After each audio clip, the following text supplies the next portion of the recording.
Louvado seja o nosso Senhor Jesus Cristo. Louvado seja o nosso Senhor Jesus Cristo. Glória ao Pai, ao Filho e ao Espírito Santo. Glória ao Pai, ao Filho e ao Espírito Santo. Amém. Você pode ocupar o seu lugar. Tem lugar aqui na frente, se quiser vir aí, a turma que está meio amontoada. Pode vir se quiser. Para quem não me conhece, eu sou o Rodrigo. Sou membro consagrado aqui na comunidade de Cristo Libertador, casado com a Ariane. Somos pais de 8 filhos, com a graça de Deus.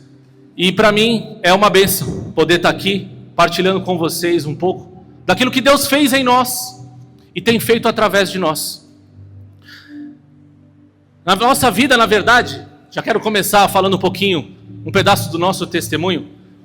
O meu matrimônio foi um matrimônio que ele era fadado ao fracasso.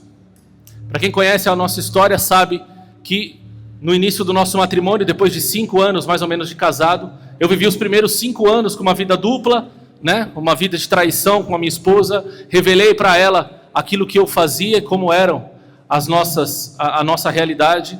E a força do perdão foi uma profecia realizada concretamente no meu matrimônio. E o perdão da minha esposa fez com que o meu matrimônio pudesse ser ressuscitado definitivamente. Mas além disso, depois deste evento, porque Deus não ressuscita aqueles que não vão servir para nada. O Senhor realiza uma obra de ressurreição, porque Ele deseja extrair, a partir desta obra, algo extraordinário. E depois desse tempo, nós vivemos vários eventos extraordinários no nosso matrimônio, né? E um deles, em meados, né? Depois chegou a Helena, em 2015. Depois nós perdemos o Paulo. Eu vou errar os números, tá? 2016, 17, 18, eu vou falando aí qualquer coisa, mas eu não sei se eu estou muito certo. Né? Depois de 2016, a gente concebeu o Paulo. Na verdade, não concebemos, né? Na verdade, concebemos, mas ele não nasceu. Ele faleceu enquanto gerávamos. Nós batizamos ele de Paulo, de pequena estatura, porque morreu muito cedo, muito pequenininho. Depois a Ariane engravidou do Gustavo, e nesse tempo o Senhor estava trabalhando em nós a perspectiva da abertura à vida. Porque como eu sempre digo, né, abertura à vida não é um ato de heroísmo. As pessoas ouvem, né, nossa, né, você tem 8 filhos. Bem real, e daí, né? Isso é uma resposta de amor. É o mínimo que eu e a minha esposa poderíamos oferecer a Deus, diante de tanto que Deus ofereceu a nós, oferece e oferecerá. E aí então, a gente estava trabalhando ainda, né? A comunidade foi fundada em 2015, graças a Deus nós recebemos muita formação, e nós não tínhamos consciência do que era abertura à vida, do que era estarmos abertos àquilo que nós mesmos prometemos diante do altar, no ato do nosso matrimônio. E Deus foi fazendo, criando consciência em nós. Depois veio o Lucas, em 2019. É isso aí. Depois de um tempo, né, nós fomos viver uma experiência na comunidade de vida. E aí então, em seguida, né, antes de fazer a experiência na comunidade de vida, logo depois do Lucas, que era o número 3, você está aí me ajudando na conta, né? Na verdade era o 4, mais um o Senhor recolheu. Mas o terceiro que estava conosco, logo em seguida a Ariane engravidou de novo, né? E aí esse momento foi um momento crucial, porque ela ficou muito entristecida. E ela me contou com o coração aflito, dizendo, eu estou grávida de novo. E a gente não está pronto para isso. Pô, a gente não tinha nem carro que cabia todo mundo, né? Porra, de novo, poxa, a gente está aí, acabou de ter o Lucas, a gente não tem estrutura, né? A gente não está sabendo como lidar com isso, se entristeceu muito, me contou, o meu coração se entristeceu com o dela, e nesse dia nós choramos muito, choramos juntos, né? Falando, puxa, o que vai ser disso? Entregamos ao Senhor. É óbvio que nesta época, tirar esse filho já não era uma opção, porque a gente já tinha criado alguma consciência a respeito do valor da vida. A Ariane foi se confessar, um padre muito santo recomendou a ela que engolisse o choro e fizesse valer os votos matrimoniais que ela mesma tinha prometido. com muita caridade, né? Essa palavra de exortação caiu no coração dela como uma flecha. E aí a gente começou a trabalhar e aceitar essa gestação. Com 12 semanas a gente foi no hospital fazer o exame para saber se estava tudo bem. E a gente recebeu a notícia que o bebê tinha falecido. E aquilo também foi muito triste. E aí nós já tínhamos aceitado, já tinha concebido a ideia, já estava tudo bem. E aí nós fomos para a sala de recepção do hospital e choramos de novo, juntos. E aí naquela hora Deus falou comigo: Rodrigo, quem decide quem vive e quem não vive sou eu, não você. Eu estou no controle. Pois agora que você tinha aceitado esse filho, eu decidi recolhê-lo. Para que você entenda que quem está no controle sou eu. E aquilo caiu como uma flecha no meu coração também. E aí a gente veio para casa e a gente sentou e conversamos e falou: olha, não dá, realmente. A gente não pode interferir nos planos de Deus, nós temos que aceitar. Nós batizamos esse bebezinho de Luzia, porque de fato foi o falecimento dessa filha que trouxe luz aos nossos olhos, que abriu os nossos olhos espirituais para essa realidade de abertura à vida. E aí então, depois da Luzia, veio o Bernardo, veio a Catarina, né? E tudo aquilo estava acontecendo e, claro, a aceitação já era outra. E aí eu sempre costumo dizer que a Luzia foi a semente que teve que ser retirada e recolhida das nossas vidas para que outras vidas pudessem nascer de acordo com os planos de Deus. A Catarina e o Bernardo já são frutos dessa realidade. Eu tenho certeza que nós, quando chegarmos no céu, nós poderemos nos encontrar com ela. E eu vou dizer para ela: obrigado, filha.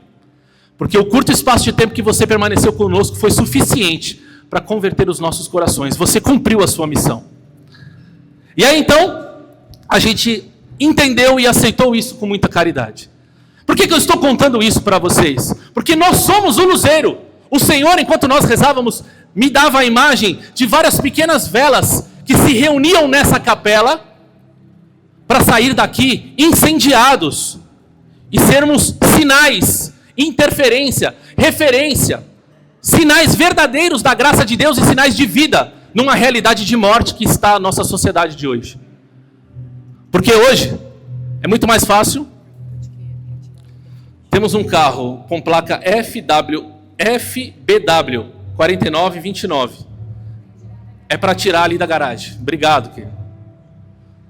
Como eu dizia, nós somos e precisamos ser este sinal de vida, de abundância numa sociedade estéril.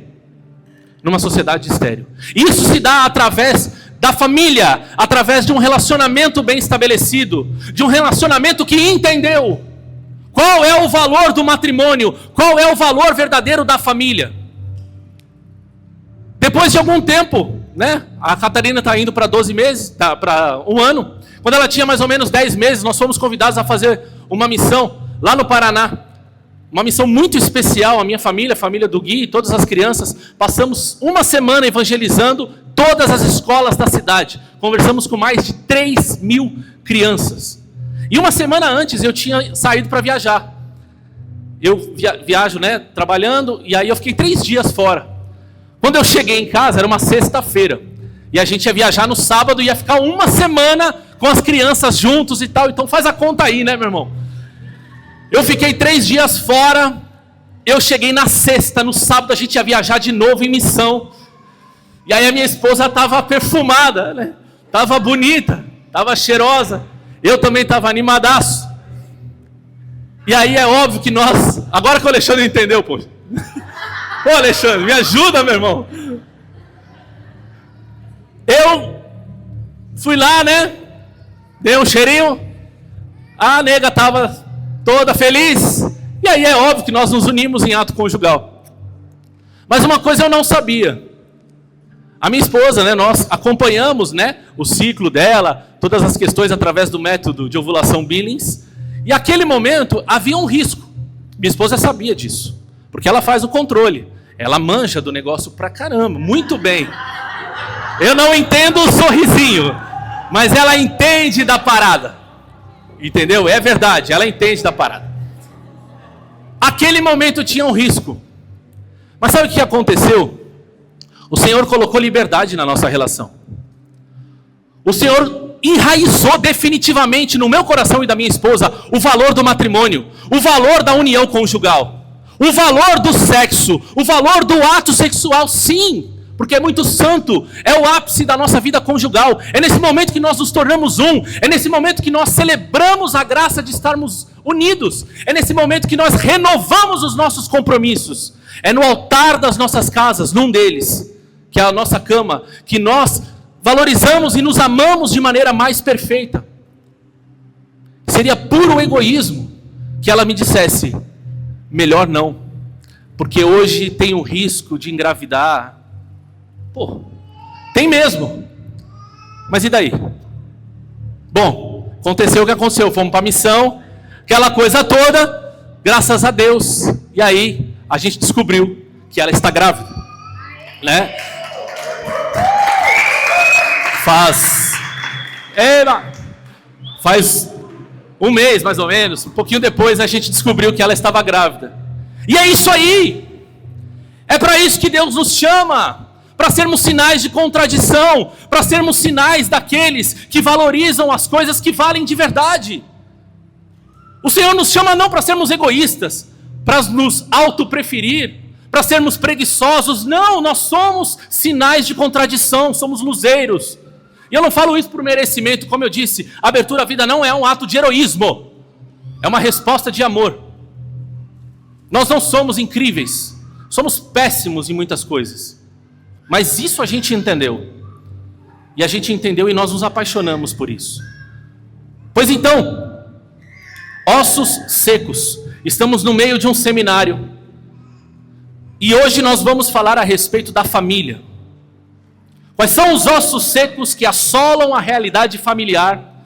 E quais são os testemunhos de vida que nós precisamos, cada um na sua realidade, cada um do seu jeito, cada um de acordo com o que Deus planejou? Quais são os sinais de vida profética que nós precisamos imprimir nesta sociedade que tanto carece de vida? Bom, eu quero continuar, né? Fiz essa abertura toda para a gente poder entrar de fato no nosso tema, né? O que é a família? O que é a família? Né? Bom, a família, o conceito que nós encontramos por aí, público, né? A família surgiu como um fenômeno natural, fruto da necessidade de estabelecer relações afetivas estáveis. Bom, fenômeno natural, fruto da necessidade de estabelecer relações afetivas estáveis. Errado não está, mas é muito pouco, muito raso, muito simplório definir a estrutura familiar com este conceito. Mas nós vamos partir dele. Você trouxe a sua Bíblia aí, não trouxe? Abre no livro do Gênesis, no capítulo 2. Não, no capítulo 1 mesmo, lá no início.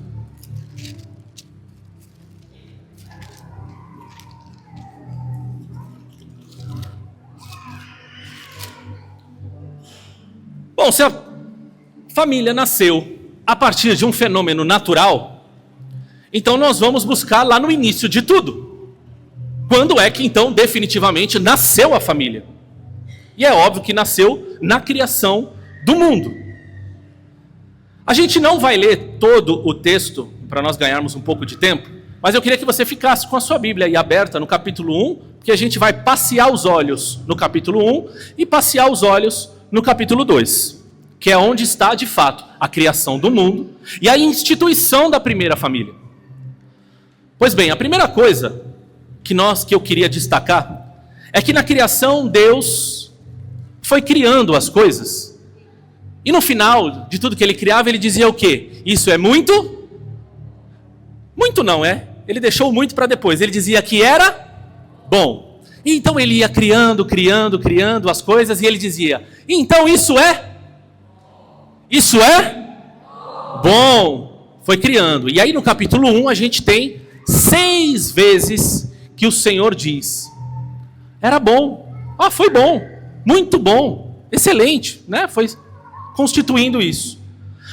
E aí, na verdade, até antes de Deus fazer o homem e a mulher, ali no versículo 25, né? Deus fez as feras segundo sua espécie, os animais domésticos segundo sua espécie e todos os répteis do solo segundo sua espécie. Deus viu que isso era...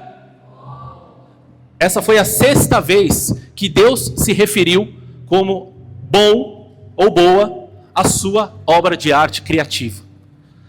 E aí a gente indo lá para o capítulo 2, nós percebemos que algo Deus disse, isso não é bom. O que é? O que não é bom na criação? O homem? O homem só.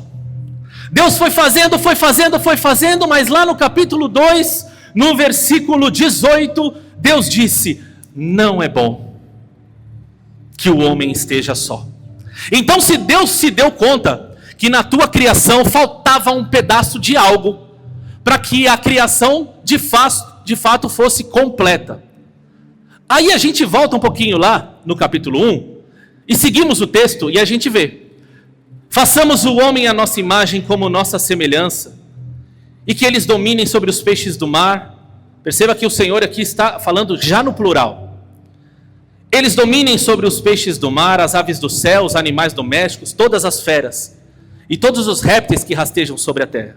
Deus criou o homem à sua imagem, a imagem de Deus Ele o criou, homem e mulher, Ele os criou. O que está acontecendo aqui?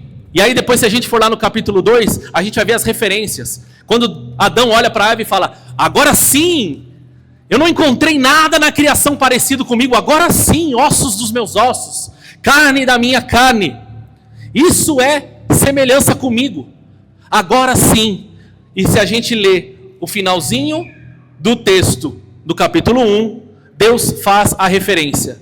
Deus viu tudo o que tinha feito e era muito bom. É a primeira vez que Deus faz uma referência superlativa. Agora sim é muito bom. Pois bem, a solidão do homem não é boa. Deus não criou a cada um de nós para uma vida solitária. Você não nasceu para ser solteiro. Olha para quem está do seu lado aí e diz, você não nasceu para ser solteiro. A solidão não é algo bem-vindo quando vivida de qualquer jeito. Deus fez o homem e a mulher para que a obra fosse completa e muito boa. É verdade que, faço um parênteses, lá no Evangelho de Jesus, no capítulo de Jesus segundo Mateus, no capítulo 19, no versículo 12, existem eunucos que se fazem eunucos pelo reino, que são celibatários, mas isso é papo para outra hora. São aqueles que se fazem um com o Senhor, unidos já como prelúdio deste casamento nupcial, das núpcias do Cordeiro. Já vivem hoje aquilo que nós viveremos na eternidade. Pois bem, Deus constituiu a família, Deus criou o homem e a mulher e viu que era muito bom. Por que é muito bom a instituição da família no início da humanidade? Porque a instituição da família é o reflexo perfeito daquilo que Deus é.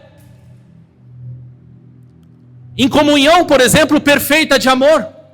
É o pai que se une com o filho, e a união do pai com o filho produz um fruto, e o fruto produzido é o Espírito Santo. Qual é a realidade humana que reflete mais perfeitamente este mistério trinitário? A família. Um homem e uma mulher que se unem e unidos dão vida de acordo com a vontade de Deus. E esta é a estrutura em que nós, ao contemplamos a presença de Deus. Ao contemplar uma família, e aí eu já faço uma provocação para você e para mim. As nossas famílias precisam automaticamente comunicar a Deus. Comunicar aquilo que Deus é. Porque Ele sonhou assim desde toda a eternidade. A instituição mais antiga, mais importante e mais santa, enquanto instituição criada na história da humanidade, se chama família. Como nasce uma família, então? Bom, a gente sabe que há uma solidão na vida do homem, e esta solidão precisa ser preenchida por um outro, que juntos são respostas de amor para resolver esse problema. Por que então Deus criou Eva para Adão? E por que Deus deu Adão a Eva? Para que, amando-se mutuamente, eles possam amar a Deus de modo mais perfeito. Além de ser reflexo daquilo que Deus é, a estrutura familiar é o caminho que nos faz relacionar com Deus de modo mais perfeito. Se você não é capaz de amar o seu marido, se você não é capaz de amar a sua esposa incondicionalmente, talvez o seu amor a Deus seja prejudicado. A pedagogia está do seu lado, a pedagogia mora do seu lado, a pedagogia dorme na sua cama. Foi para isso que Deus criou Eva e criou essa estrutura familiar, porque esta solidão, no final do dia, ela é preenchida por Deus, através da sua vocação, seja ela matrimonial ou celibatária, mas estamos falando de família. Então, é sim um fenômeno natural, surgiu de acordo com a vontade de Deus, homem e mulher que se atraem. Então a segunda coisa que eu quero provocar e deixar com que vocês rezem e pensem sobre isso, é o fenômeno da atração. Deus criou o homem, criou a mulher, para preencher a solidão estrutural e fundamental que existe na vida deles. E infundiu dentro de nós a capacidade de nos atrairmos uns pelos outros. Afinal de contas, quando você escolhe alguém, quando você mulher escolheu o teu marido, quando você marido escolheu a tua mulher, para que a sua família começasse a se formar, uma atração brotou dentro de você, uma atração misteriosa, uma atração que você não controlou, e esta potência também foi infundida pelo próprio Deus, para que Ele mesmo pudesse ser conhecido. Essa força atrativa é uma degustação, uma gota da força atrativa que o Senhor tem para conosco, da força atrativa que o pai tem para com o filho. Atração, vontade de estar junto, vontade de me tornar um com aquela mulher, vontade de fazer daquela mulher alguém especial no meio de uma multidão. Você tira aquela pessoa do meio de uma multidão e faz daquela pessoa uma pessoa especial, e posteriormente aquela pessoa se torna um com você. Isso é natural, isso é vontade de Deus, e é assim que nasce uma família. E vejam por que eu estou contando todo esse caminho, porque tudo isso está destruído, tudo isso está completamente esquecido na nossa humanidade. Existem pessoas se sentindo atraídas por árvores, existem pessoas se sentindo atraídas por animais, por cachorros, e assim por diante. E depois desta força de atração, o Senhor infundiu em cada um de nós o prazer sexual. E isso é muito importante, porque se nós queremos ser sinais de vida e testemunhos de vida nesta realidade de ossos secos, na dinâmica familiar, nós precisamos entender que a força da atração e a força do sexo são bem-vindas. O prazer sexual, ele é bem-vindo, e o Senhor infundiu esse prazer sexual em nós para que nós pudéssemos dar vazão a isso, e com isso nos unirmos com as nossas esposas e esposas com seus maridos e garantir a prole. Porque vejam, nós somos tão egoístas que se o Senhor não tivesse colocado prazer, como eu digo na formação Vinho Novo, se o Senhor não tivesse colocado prazer no ato sexual, provavelmente a humanidade duraria 2 gerações. De tão egoístas que nós somos, nós não teríamos coragem e vontade de se unir sexualmente por caridade. Nós, eu digo de maneira genérica, né? Porque a humanidade é assim, egoísta. E o Senhor infundiu isso de maneira muito santa, para ser observado, para ser bem quisto. E aí eu faço, memória ao testemunho que eu dei, a partir da minha história e daquilo que Deus ressignificou no meu matrimônio. E a partir então, homem e mulher, resolveu a solidão, a atração, uniu-se, são um, vem os filhos, vem a garantia da prole, vem a manifestação da vontade de Deus a partir da união deste homem e desta mulher. Isso é instituição familiar sendo constituída, concebida. E aí vai se organizando, esta célula vai se fortalecendo, e os filhos vão chegando, e o pai e a mãe vão ganhando protagonismo. E a sua missão de educar, a sua missão de amar, a sua missão de orientar aquela obra, que você foi só instrumento de geração, orientar aquela obra de volta para o Criador, é o papel de cada um de nós. E nós vamos nos estruturando, vamos crescendo, vamos ganhando força, e o Senhor coloca, claro, os instintos dentro de nós, instinto de proteção, instinto de amor, instinto de cuidado, É instintivo cuidar de um filho. É ou não é? Você que é mãe. Ninguém vem com manual de instrução, né? Olha, então agora você... Não tem isso não, pô. O filho vem e aí a coisa vai se acontecendo e o instinto que já está em você vai se desdobrando e você só não pode atrapalhar. Você tem que ser dócil ao mover do Senhor. Então, é nesse ambiente em que nós criamos homens e mulheres seguros, homens e mulheres maduros. É nesse ambiente que nós aprendemos o que é o amor. E não o amorzinho do tipo assim, faz a minha comidinha que eu gosto. Não, o amor sacrifício, o amor doação, o amor de entrega. É nesse ambiente matrimonial que nós, no ambiente familiar, que nós somos convidados a amar também como Jesus amou. Primeiro, afinal de contas, todo santo, toda santa, cada um de nós nasceu de um núcleo familiar.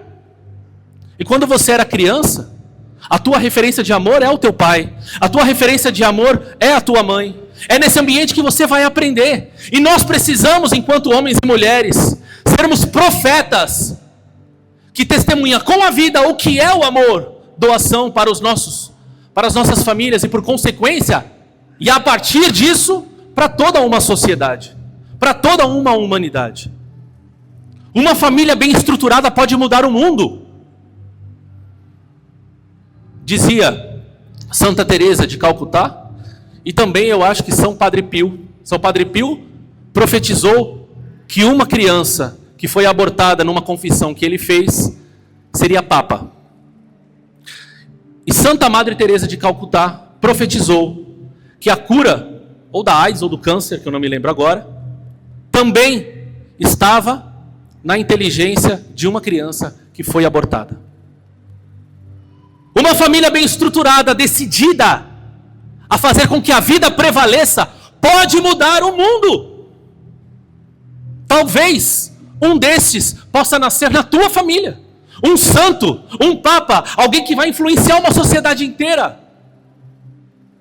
E nós precisamos ser esses que generosamente ensinamos o que é o amor, o que é a doação e o que é de fato uma vida que vale a pena. Ou seja, a família é a instituição mais antiga, mais nobre e mais forte de uma sociedade, estando acima de qualquer estrutura social. Por que eu estou falando isso? Porque está na moda o Estado, por exemplo, querer meter a mão na nossa família e dizer como é que nós temos que educar os nossos filhos. Sim ou não? Ou é só lá em Vargem Grande Paulista que isso acontece? Claro que não, né? Está na moda.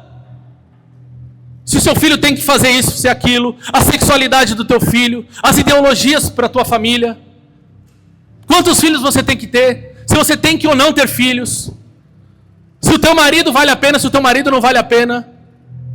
O Estado tem resposta para tudo isso, mas o Estado veio muito tempo depois do que a família. São as famílias que ordenam o Estado e não ao contrário. O Estado precisa aprender a ser Estado a partir da família. Porque Deus criou primeiro a estrutura familiar. Depois a sociedade foi se organizando. Os regimes democráticos, socialista, capitalista, etc, etc. Tudo isso é organização posterior.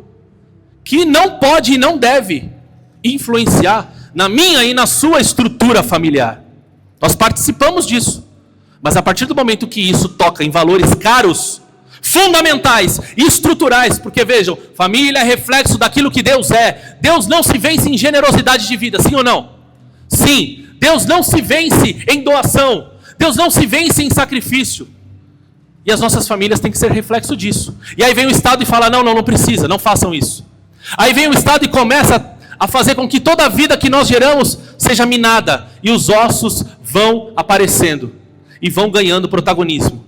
E hoje nós pisamos definitivamente em um ambiente completamente de morte. Casamentos que são desistidos, cultura do descartável. Você sabe que ano passado, 50% dos casamentos terminaram. Isso para falar no aspecto jurídico. 50% dos matrimônios que nasceram terminaram em divórcio. Se isso não te assusta, alguma coisa de errada tem com você, filho. É um absurdo. As famílias já não dão valor para aquilo que é estrutural e fundamental, que é ser reflexo daquilo que Deus é. Deus é fiel, Deus é indissolúvel, Deus vence a todo momento. O bem está acima de qualquer realidade de mal. O perdão supera qualquer dor, o amor supera qualquer sacrifício. E nós estamos perdendo isso. Digo nós, enquanto sociedade. Vai lá na profecia de Ezequiel, vamos visitar esse texto de novo. Ezequiel 37.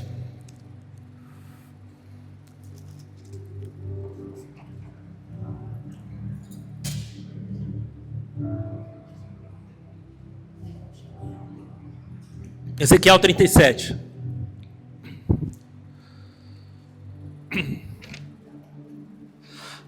A mão do Senhor veio sobre mim e me conduziu para fora pelo Espírito do Senhor. E me pousou no meio de um vale que estava cheio de ossos. E aí fez com que me movesse em torno deles, de todos os lados. Para um pouquinho. A Giovana já trouxe muito bem essa palavra. Como tem gente que está chegando hoje pela primeira vez, a inspiração desse seminário é esse texto. Ezequiel vive no contexto do exílio da Babilônia. O Senhor está aqui dando para ele uma visão, né? Uma visão de ressurreição, de vida, de esperança e uma série de outras coisas. E nós estamos trazendo esta profecia, esse contexto, para a nossa vida atual. Primeira coisa, a mão do Senhor veio sobre mim, me conduziu. O Senhor introduziu Ezequiel nesta realidade, e eu quero destacar aqui, né? Em torno de todos os lados. O Senhor deu a Ezequiel a visão da totalidade, uma visão completa, uma visão plena da realidade que estava acontecendo. Então a primeira coisa que eu quero dizer para você, profeta das famílias, e fazendo eco naquilo que a Vanessa conduzia na oração, abra os teus olhos para que você não seja ludibriado e que estas realidades de morte não se passem por vida disfarçada. E para que você possa também contemplar de maneira reversa. Abra os teus olhos, o Senhor quer te conduzir e te dar a visão ampliada nessa noite. Amplificada a partir do teu relacionamento, a partir da tua família. Os ossos eram abundantes na superfície do vale e estavam completamente secos. Ou seja, a morte completa. Ele me disse, filho do homem, porventura tornarão a viver esses ossos? Ao que respondi, Senhor, tu sabes. Então me disse, profetiza a respeito destes ossos e dize-lhes, ossos secos, ouvi a palavra do Senhor, assim fala o Senhor a estes ossos. Eis que vou fazer com que sejam penetrados pelo Espírito e vivereis. Cobri-vos-eis de tendões, farei com que sejais cobertos de carne e vos revestirei de pele. Como a Giovana disse, existe uma ordem na reconstrução desses ossos. E aí eu quero fazer uma provocação também. Se existe ordem na reconstrução, é porque houve ordem na construção. Não é que o Senhor só é a ordem na reconstrução. A construção, a concepção também é ordenada. E o que está acontecendo nas nossas famílias? Uma desordem completa nos papéis, por exemplo, dentro das nossas casas. O Senhor constituiu o homem, constituiu a mulher, deu aquela solidão estrutural, cuja resposta está no matrimônio. Infundiu em nós uma atração entre homem e mulher. A partir dessa atração, colocou o prazer no ato sexual. A partir deste prazer, a concepção dos filhos. E então a família ordenadamente se estrutura, ordenadamente caminha e comunica a partir da sua docilidade e obediência aquilo que Deus é. E o que a humanidade, o que a sociedade está fazendo? Está bagunçando tudo isso para que as nossas famílias, aos novos modelos de família. Se nós somos testemunhas daquilo que Deus é, como que uma família que não é capaz de gerar vida biológica, por exemplo, uma suposta família que se une homem com homem, mulher com mulher, como é que isso comunica a Deus? O meu Deus não é infértil. O meu Deus não é estéril. O meu Deus é um Deus fecundo. Então, se existe esterilidade e infertilidade nos nossos matrimônios, e aqui eu não me refiro sobre aqueles que não podem ter filhos biológicos. É óbvio que não, a visão é muito mais ampliada do que isso. Porque a sua fertilidade pode ser espiritual. A partir de uma ordem, a partir da mulher realizando o que deve ser realizado, trazendo docilidade, beleza, leveza. O homem com a sua força, a sua providência, realizando aquilo que precisa ser realizado. Uma paternidade e uma maternidade. Como o Senhor é a cabeça, a igreja é o corpo. Como nós somos a noiva e o Senhor é o noivo. As analogias estão aí. A estrutura está montada. E o que acontece com essas realidades de ideologia? Estão assassinando as nossas famílias, desconfigurando aquilo que somos. Então existe ordem, e esta ordem precisa ser preservada. E preservar a ordem é uma postura profética. Você, homem, precisa ser homem na tua casa. Isso é ser profeta. Cumprir o teu dever, cumprir o seu papel. Você, mulher, precisa ser mulher na sua casa, cumprindo o teu dever, cumprindo o seu papel. Isso é uma atitude profética. Isso é ordem. Então, porém em vós o meu espírito e vivereis. Então sabereis que eu sou o Senhor. Profetizei de acordo com a ordem que recebi. O profeta está dizendo, né? Enquanto eu profetizava, houve um ruído e depois um tremor, e os ossos se aproximaram uns dos outros. Vi então que estavam cobertos de tendões, estavam cobertos de carne e revestidos de pele por cima, mas não havia espírito nele. Porque vejam, e aqui eu faço memória inclusive aos serventes que estavam trabalhando nas bodas de Caná. Muito do que estava acontecendo aqui era a visão humana. Era o que dava para fazer, dava para tocar. Os tendões, a carne, o corpo, a matéria, tudo aquilo estava se organizando ordenadamente. Mas aquilo em si ainda era uma realidade de morte. O que eu quero dizer com isso e trazendo para as nossas famílias? Se as nossas famílias não colocam o Senhor Deus no centro, se o Espírito do Senhor não está sobre nós, não basta sermos homens e mulheres que não roubam, homens e mulheres honestos, que fazem 1 ou 2 trabalhos de filantropia. Porque se o Espírito do Senhor não está sobre nós, a vida não prevaleceu ainda. Porque as nossas famílias, lembrem, o fim último é a comunicação e a glorificação daquilo que Deus é. E a profecia é clara. Depois da constituição da matéria, a vida ainda não estava completa. Eis que veio então, profetiza ao Espírito também, profetiza, filho do homem, e diz-lhe assim, diz o Senhor: Espírito vem dos 4 ventos e sopra sobre eles, mortos para que vivam. Profetizei de acordo com o que ele me ordenou. O Espírito penetrou-os e eles viveram, firmando-se sobre seus pés como um imenso exército. Palavra do Senhor. Graças a Deus. É isso que o Senhor deseja fazer nas nossas casas. É isso que o Senhor deseja fazer nas nossas famílias. Se existe sentido, se existe lógica nisso, é porque o Espírito está no controle de todas as coisas. E aqui, usando um pouco de filosofia, não quero cansar vocês com essa história, mas nada que tem sentido em si mesmo. O sentido de todas as coisas estão fora das coisas. Quando você sai para trabalhar, por exemplo, você não trabalha pelo trabalho. Você quer uma vida melhor, você quer uma condição financeira melhor, você quer poder viajar uma vez por ano, você quer etc, etc, etc. O sentido do teu trabalho não é o trabalho, são as coisas que você deseja. Quando você vai na escola, você não vai na escola pela escola. Você quer ser inteligente, você quer ter uma profissão, você quer sonhar alto, você quer fazer isso, quer fazer aquilo. O sentido da coisa não está na coisa. O sentido da vida não está na vida. O sentido na vida está fora da vida. Nós constituímos uma família, nós crescemos no trabalho, nós vamos crescendo, crescendo, crescendo.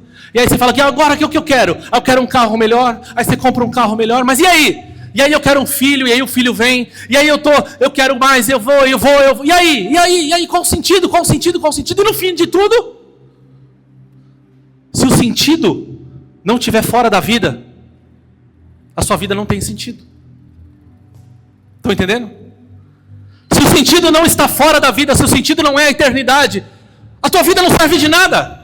Se a tua família não nasceu para comunicar algo que está fora dela mesma, ela não tem sentido de existência. O Espírito é que vem. Só quem está fora desta vida pode fazer com que esta vida ressurja. Para trazer matéria concreta. Só o Espírito Santo seria capaz de convencer a minha esposa de perdoar todas as asneiras que eu fiz no início do nosso casamento. Ela não é capaz de fazer isso sozinha.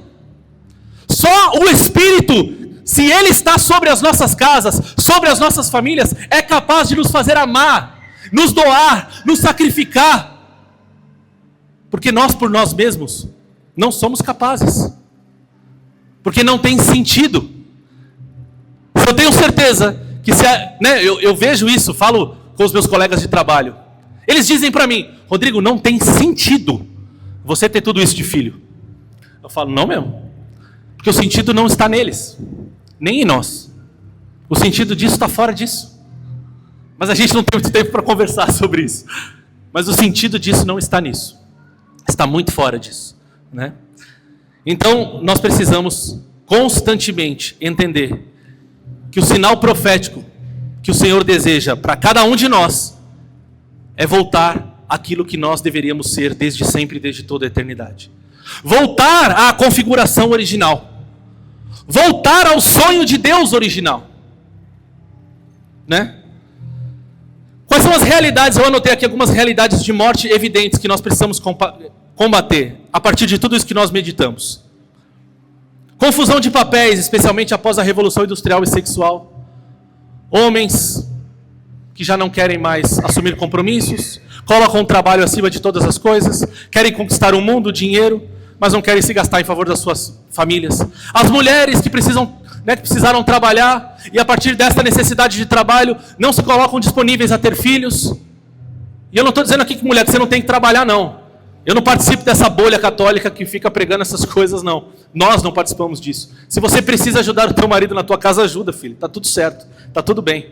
O que eu quero dizer é que por conta disso, infelizmente, as mulheres estão se distraindo da tua missão particular. E deixando de ter filhos, se tornando distantes desta realidade. O sexo, que é tão santo, tão importante, fonte fundamental de geração de vida, está sendo usado de qualquer jeito. O prazer pelo prazer, realidade de prostituição, pornografia. Nós precisamos ser os sinais proféticos que vai fazer com que a humanidade se converta e dê valor ao sexo como ele deve ser valorizado. Dê valor ao homem como ele deve ser valorizado. Dê valor à mulher como a mulher deve ser valorizada. Os filhos são um problema. É isso que se fala por aí. Mais uma realidade de morte. E eu e você temos que dizer, não é.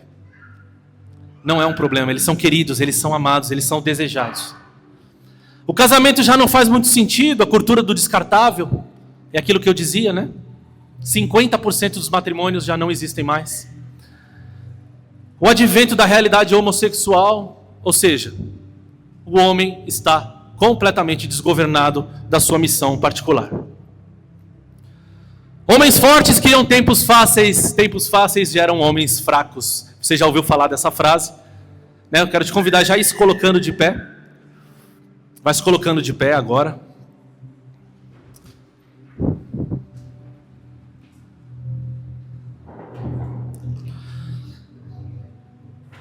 Nós vamos rezar com essa intenção. A profecia que você precisa fazer. Quem aqui é casado? Levanta a mão bem alto aí, bem alto. Você que é casado, você que é chefe de família, tanto mulheres quanto homens, você que faz parte dessa estrutura, desse núcleo fundamental, precisa ser sinal profético, fazendo-se cumprir as promessas que você mesmo fez diante do altar, quando você constituiu o seu matrimônio e a sua família. Se você pensar nisso, você já vai ser sinal profético nessa humanidade, nessa realidade de morte que nós estamos inseridos.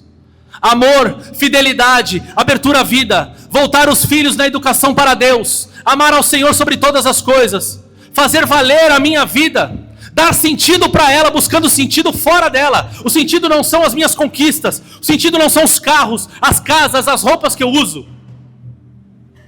É só fazer memória das tuas promessas matrimoniais e então você vai entender quais são as profecias que o Senhor deseja que você faça acontecer a partir da sua vida. E você que não é casado, já saiba que jogo você está entrando. Você que não é casado ainda, você que é jovem, já saiba que o Senhor deseja que você entre nesta dinâmica familiar com esse espírito. Com o espírito de doação, o espírito de sacrifício. Que você ore pelos teus pais, que você ore pelos teus avós, que você ore pelos teus tios e tias. Que você faça sacrifício, que você faça doações, que você pare de ter uma visão em si mesmada. Aprenda o que é amor de verdade, aprenda o que é perdão de verdade. É neste núcleo que nós treinamos. Porque, querido filho, e aqui eu me dirijo direto ao jovem, se você não é capaz de perdoar o teu pai, você não vai ser capaz de perdoar o teu marido. Se você não é capaz de perdoar a tua mãe, você não vai ser capaz de perdoar a tua esposa. Aprenda agora. Nós precisamos sair deste grupo de oração incendiados, desejosos de fazer as nossas famílias uma tocha viva, que vai influenciar a sociedade inteira, testemunhando aquilo que Deus fez em nós. Aquilo que Deus fez em nós fará com que muitas outras famílias sejam também incendiadas. Fecha um pouquinho aí os teus olhos.